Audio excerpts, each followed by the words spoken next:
yourself feel good just doing the things that you enjoy, just taking care of yourself, taking care of other people, or like, helping other people and stuff. Like, that is not about you feeling good about yourself.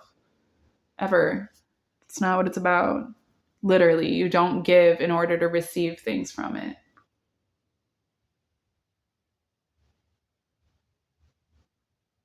And like, people will give to receive the craziest things. That's even something that I've been having to process, because like, I have people, I've been in this whole entire year has just been a constant struggle.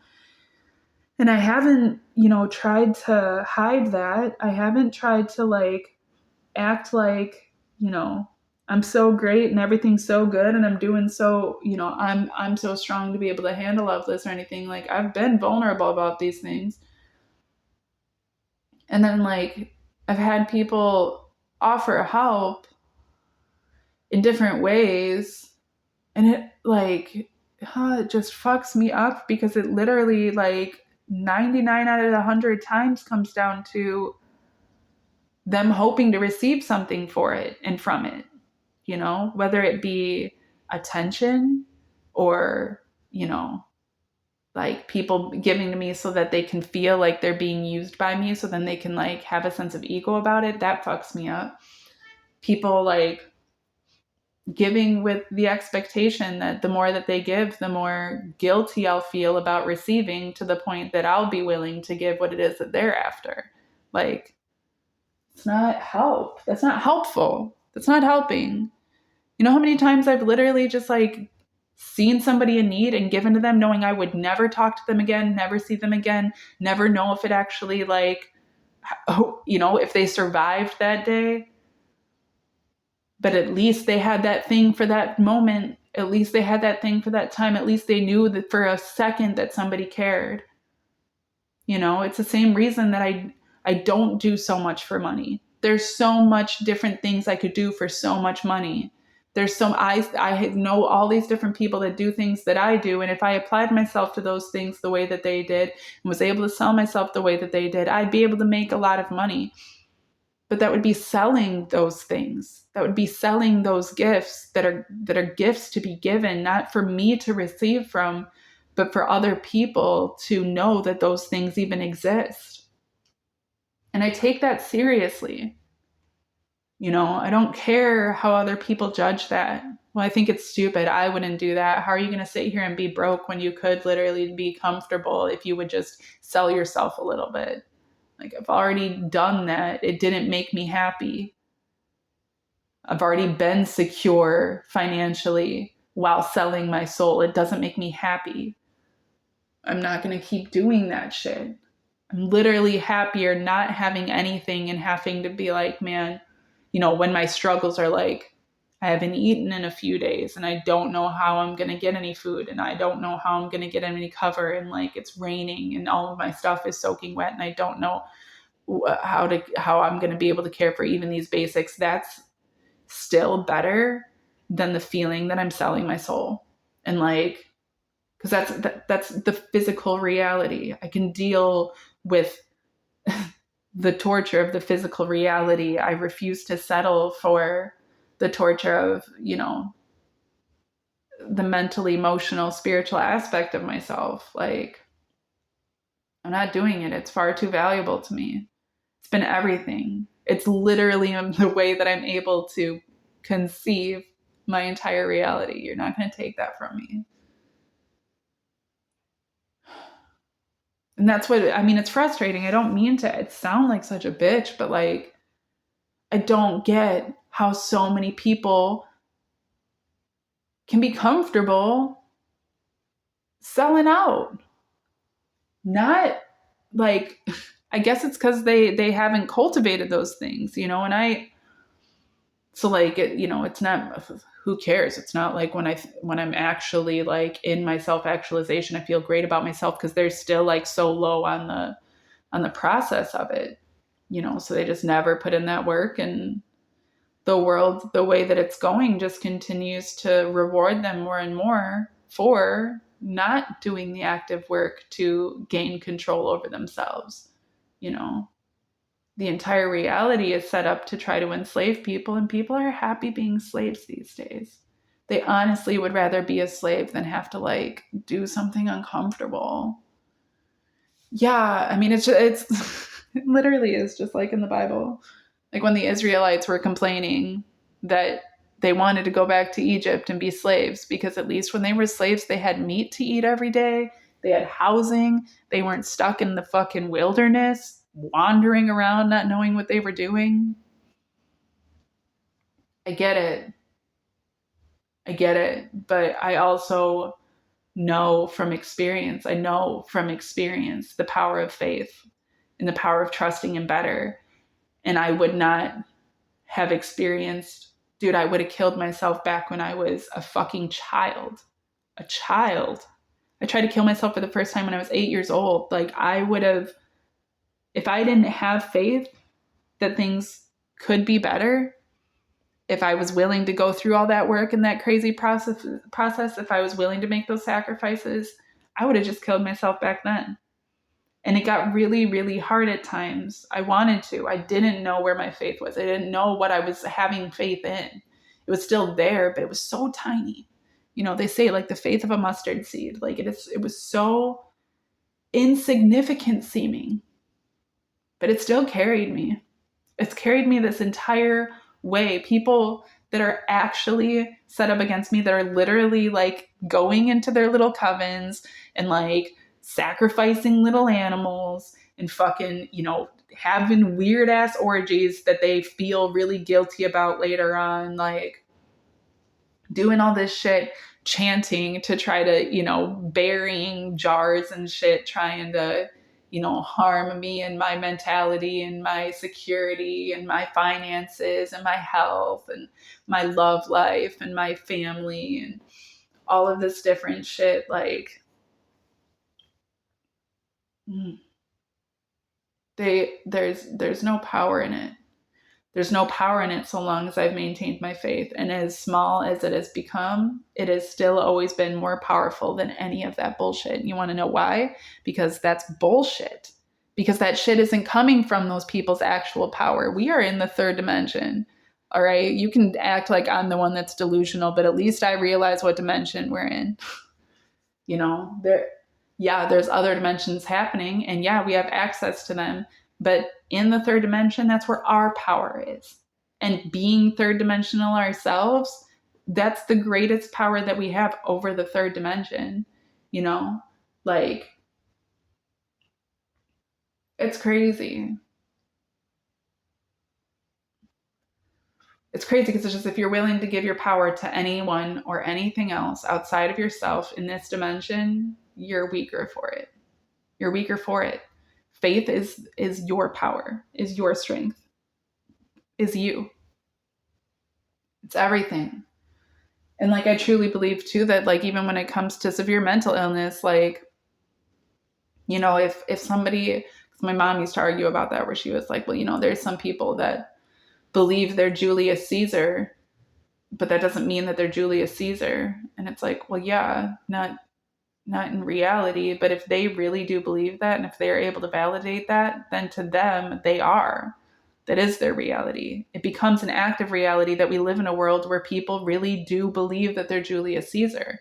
It makes it a reality. It doesn't mean that it's the universal truth. But at the same time, if they can get enough people to believe them, then they are basically an incarnate of Julius Caesar, who's to say that they're wrong, you know, like. But if people have faith in of themselves, can actually find themselves and find their faith and know those things and hold to those things, people will stop believing that they're Julius Caesar. People will know that they're whoever that individual is at that point in time. They might be able to access some other dimension where they actually are connected to Julius Caesar somehow, but they'll know where they stand in this reality because faith will drive them to it. It grounds you. It lifts you up. It literally connects you fully to the magnetic poles externally and internally that move through us, that keep us fundamentally grounded to this time and space. So, that's when people get delusional, is when they're not fundamentally grounded to this time and space. It's not that hard to do these days. Thinking that putting a whole bunch of work, or like spending other people's money to get a bunch of work done, or your own money to get a bunch of work done in order to look like somebody else, because that is the concept of beauty. And so that is, the more that you look like that concept, the more beautiful you are. That's fucking delusional. You know what I mean? Like, that's what I'm talking about. To have these external concepts that this is what stability looks like, and this is what security looks like, and this is what happiness is, and this is what these things are, when none of those things are reflective of the person being in proper alignment with their active time and space. All of that is delusional. So you can judge my lifestyle as much as you want, but at least I'm not actively living in that delusion. This isn't easy. It isn't fun. I'm not going to try to make excuses about it. And I've been in that space too. I have been in points of toxic positivity where I'm deflective and I'm dissociated because it's the only thing I can do to try to make sense of what the fuck is going on. But I've become more and more removed from that every day. And with every struggle and with every trial, like, it's fine just to be where I'm at. It's not easy and it's not fun. I get it. But like, it's better. Still better than the alternative, because I was not, in my soul, I was unhappy when I was doing anything else. And I don't ever want to be in that state. I don't want to die in that state. That's the thing that, like, I've had so many friends kill themselves, and that's something that's always really gotten me about it. Because to me, the worst thing, like, there's been a couple of them that I honestly was like, it sucked. I missed them. It hurt me that, like, their lives led up to that way. But at the same time, like, I did feel like they'd been released from all of their problems that way. They'd been released that way. Like, that was their freedom. I don't think that's the case for most people, though. I think that most people that commit suicide do so from a state of desperation, a state of extreme depression, a state of hopelessness. And I think that dying in that state is the worst thing you could ever do for yourself. As a hospice care nurse, that was like my only goal. I'm not here to preach to you. I'm not here to try to save your soul from whatever hell or what the fuck ever. I'm not here to, like, try to make you feel bad about all the bad things you've done in your life, or try to make you feel good about all the good things you've done in your life. I'm here to validate whatever it is that it takes for each individual to be able to know themselves and trust themselves and be okay with themselves as much as possible, whatever that means. For some people, that does look like being able to, confess all of the things that they've done, that they've had buried deep in their heart, that they thought they were going to take to the grave, and then realized they didn't want to take to the grave. I've been that for people, and that's fine.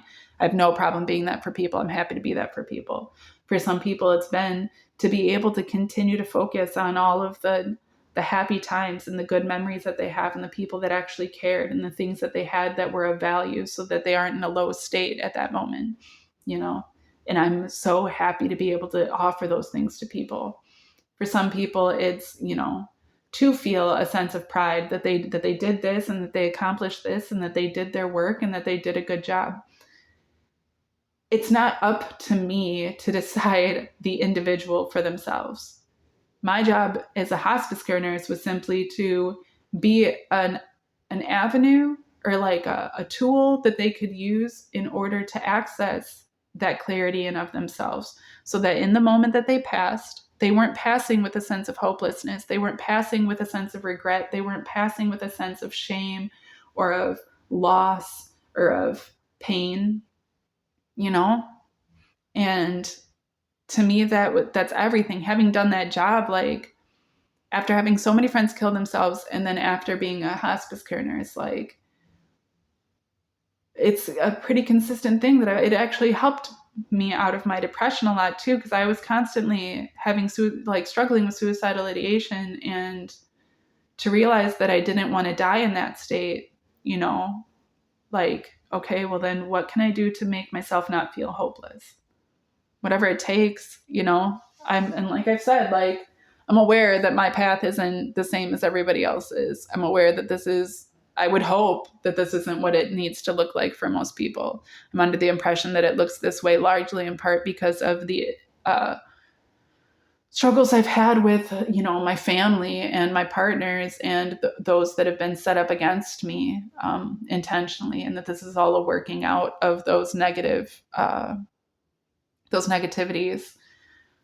I would hope that most people would be able to find themselves through much softer and kinder means, that they wouldn't end up on this street, that they wouldn't end up poor, that they would be able to find themselves through pursuing the things that they love. I love knowing that people are doing the things that they love. I'm not trying to shit on comedians. I'm not trying to shit on entertainers. I'm not trying to shit on people that, are doing what they love.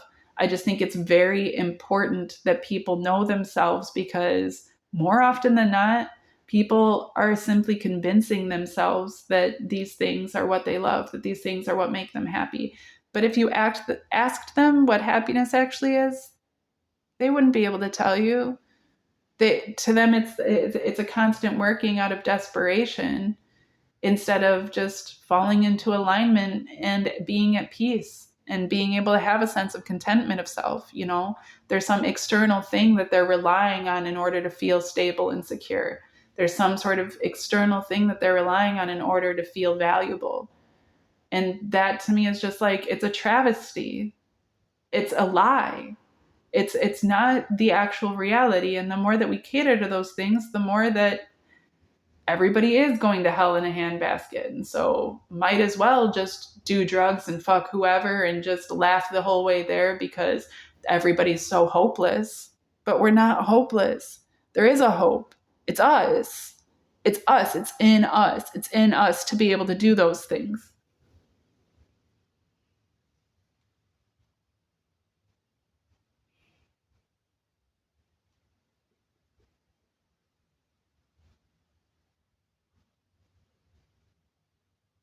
I don't know. I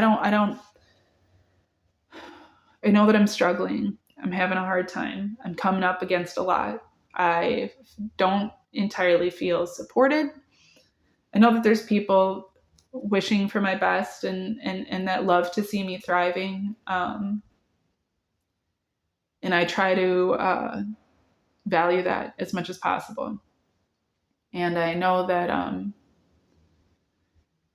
there's a whole world I could be enjoying if I could just get myself into different positions. And I am not unwilling by any means. I am unwilling to sell my soul for those things. So, it's just about continuing to hold on to that faith and to trust that, like, there is better options. There's something better there. I'm not going to be forced to sell my soul if I don't choose to. Might have to go down a hard path for it. Might have to deal with a lot of, seeming negativities. But if I take all of those things as a lesson, I'm better for it. I've enjoyed so many things in my life. I have literally had more blessings in my life than most of the people on the planet, as have had most Americans. It doesn't, so many of like friends and stuff that I have, grew up in really broken homes. They grew up really poor. They grew up with abusive situations going on.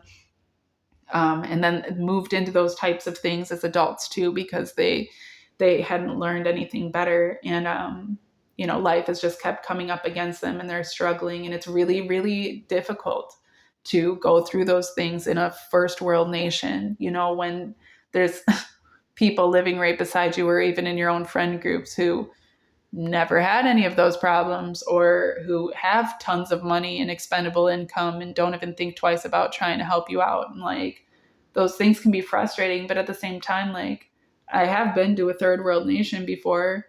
I would honestly love to go to more, just because the perspective that it gives you is like, oh, right, I'm actually incredibly blessed. I'm so fucking privileged to, like, even right now, like, I'm about to be on the street. I just cleaned this entire house. I'm leaving here. I'm going to go to the shelter. None of that's ideal, but at the same time, like, and I don't know if I'll even be able to have a place to stay there. I might just end up back on the street. And this time, not intentionally, but there's been people on the street this whole time. There's people that don't have the strength of self that I've gained through these experiences and lessons. There's people that don't have people wishing for their best outside of people like me that will probably never meet them, and that are just hoping that those that are in less privileged states find what it is that they're looking for and that they need in order to be able to be taken care of and to be okay and to be able to come into themselves. So I am blessed and I am privileged, and it's not always easy to remember that. But it's also not always wrong to, like, sit and have a cry and not feel bad for myself, but to feel my feelings. I don't have to sit there and wallow in it. I don't have to harbor on it, but I can process those things, and part of that is feeling them, and that's okay. I'm frustrated, in particular, with just, like, being a single woman in this position. It was a lot easier. It's just continued to get harder over time, really. It was easier, 10 years ago, and it's just gotten harder and harder and harder. But I've also, like, I was more given before to fall back on my family, who I know I can't trust, who honestly just make things as bad for me as they can, just because they don't like that I won't submit to their standards that they don't even submit to, just because we don't agree with things fundamentally. My family is like, if you don't agree with them, you're a fucking idiot, and they will talk shit about you right in front of your face, behind your back. They won't, help you out, like, and they'll do it with each other, and they'll facilitate it amongst each other. They'll get the whole family turned against you. And there's so many friend groups and stuff that are like that too. And so over time, like, I've learned to stop really relying on people in general. I used to rely on, partnerships, finding a partner that I wasn't actually happy with, but I could be happy. It's not hard to be happy, just learning how to appreciate what it is that you have. So even if I'm actively being disrespected or cheated on or stolen from or physically, mentally, emotionally, sexually abused, I could settle for that. And that'd be fine. At least, I have some sense of security, right? Stability. Working jobs,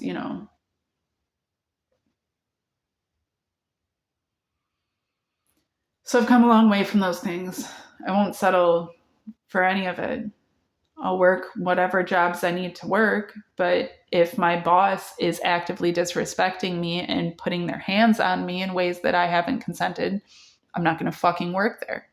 I'll fucking go live on the street if I have to. If I'm being treated like I'm an idiot, I don't need to be there, because I'm not an idiot. If it's something that just doesn't work for me, then it just doesn't work for me. Or if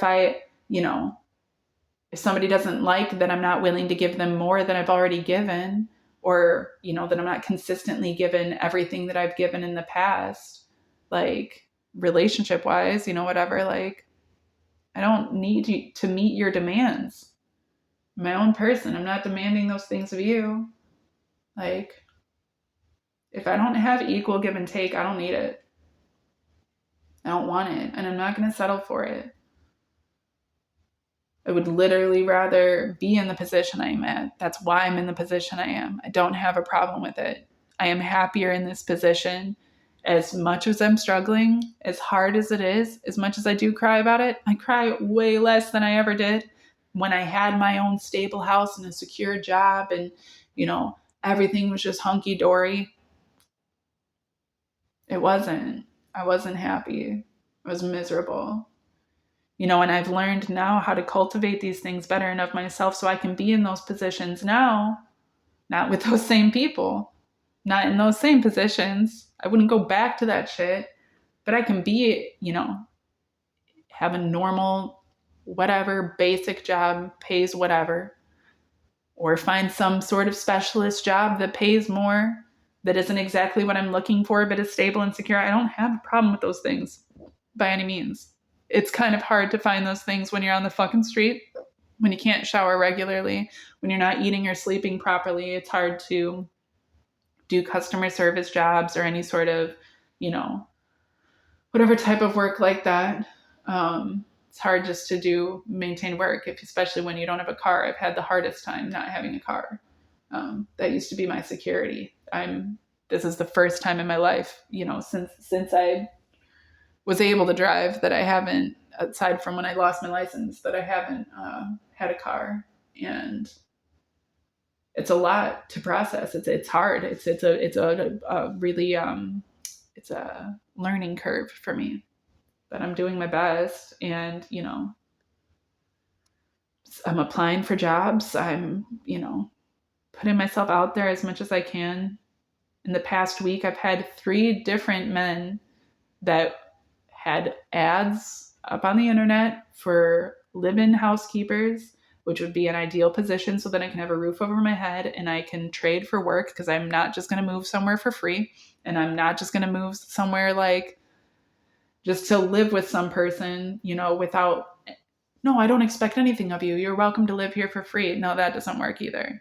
Because that's what this position was. That's what this was offered as. Well, I just can't stand seeing you in this position. A woman like you shouldn't be on the street and shouldn't be the position you are. I have this open room available, so you are free to be there and you'll be safe. And I just believe that it'll give me good karma. Meanwhile, the dude, it didn't take long before he's trying to put his hands on me, and then he's trying to kiss me and getting offended when I'm not interested in it, and sneaking into the space when I'm sleeping, doing who knows what. So, you know, it's not worth it to me to feel unsafe in a space. It's not worth it. I literally feel safer out on the street knowing that at any point in time, these dudes will come up and just take their dicks out and start jerking their dicks at me. And I can literally just go somewhere. I can leave. I don't have to stay there. I'll go sleep under some other truck.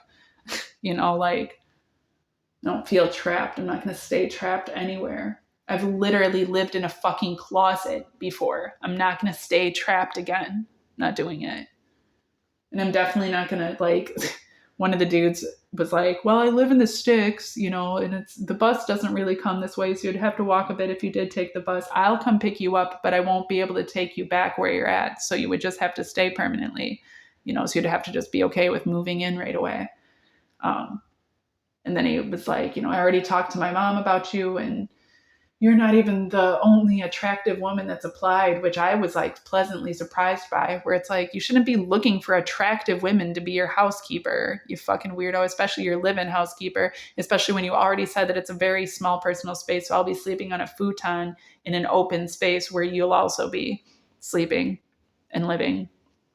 And it's in the sticks, so there's nobody around. And then he makes a joke that I don't have to feel unsafe because he's been out of Rohypnol since the early 2000s.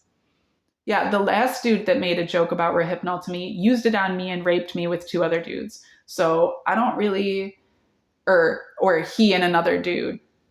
And I don't think it's funny. I don't think that's a funny joke. I have a pretty stupid sense of humor. I find pretty much everything funny. In certain contexts, that might be. But when you're actually talking to a woman that you haven't met personally, that you haven't, and he also like brought up getting a massage and how he needed to get himself rubbed down. Like, he was just being fucking weird. And it's like, why are men like this? Then the other man was like, the second man was like, well, you're happy. I'm happy to have you live here and you can get a job working with me. He's a manager at Domino's. So I was like, hell yeah, that sounds great. I would just to get a job right away and to be able to like know that I can, you know, have a place where I can shower and then I can go to work and I can start making money. He's like, but you know, apparently he doesn't have a couch. He only has a bed. So I would have to sleep in his bed with him. And he was like, but you wouldn't have to have sex with me or anything until you were like ready for it. You know, like we can just cuddle and stuff. And it's like, I don't want to be fucking touched. I don't want to be touched. I don't even want to be acknowledged most of the time. I just want to fucking work and create stability, have my dog, be able to eat once a day at least, keep to myself, do my thing, make art. You know, I want to be able to do stuff. But right now, that's all I want to do. Like, I have all of these high ambitions. I can't get there without getting this groundwork done. You know, so I've been working on my mentality. I've been working on my emotions. I've been working on like building myself into just a better person that can handle those things. Because like I said, the last time I had that sense of stability, I didn't know what the fuck to do with it. I wasn't okay. I was still given to depression. I've worked those things out so I can handle those things better. But I'm not going to move into some dude's bedroom